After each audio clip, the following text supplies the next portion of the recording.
hawa ambao wanakuwa wanapenda sana kuchanganya vitu viwili, kusikiliza muziki na kuchanganya mawaidha ndani ya simu. Sasa je, tuseme kwa mfano sasa, huyu mtu ambaye alikuwa anasikiliza muziki, je, msikitini, yani ndani ya ile simu yake, anafaa kuichukua msikitini wakati simu yake tayari moja kwa moja ina uchafu?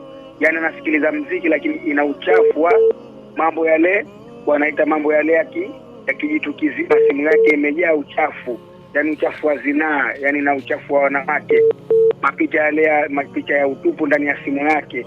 Je, inafaa ile simu kuchukua msikitini wakati pale anaenda zake kuswali?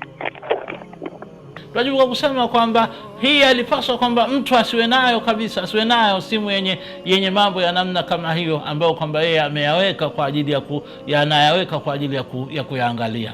Allah subhanahu wa ta'ala ametuambia kwamba Allah subhanahu wa ta'ala akimwagiza bwana mtume sallallahu alaihi wasallam, qul lilmu'minina yaghuddu min absarihim wa yahfadhu furujahum, waambie waumini wainamishe macho yao, wasiangalie visivyostahiki kuangaliwa, lakini si hivyo tu, lakini wahifadhi tupu zao. Sasa isifike mahala ambapo kwamba mtu anaweka mapicha hayo, anaweka video hayo ambayo kwamba ndani yake anampatisha dhambi kila wakati. Lakini kuwepo kwenye simu hilo halizuii kwamba mtu, halimfanyi kwamba mtu asiweze kuingia msikitini. Ataingia msikitini na swala akiswali vilivyo itakuwa ni sahihi, lakini elewe kwamba kila muda unaopita na picha zake hizo, basi anajiweka katika kuingia katika dhambi ambazo Allah subhanahu wa ta'ala kama hatumsamehe anaweza akamwadhibu na ikawa ni sababu ya kuingia katika moto.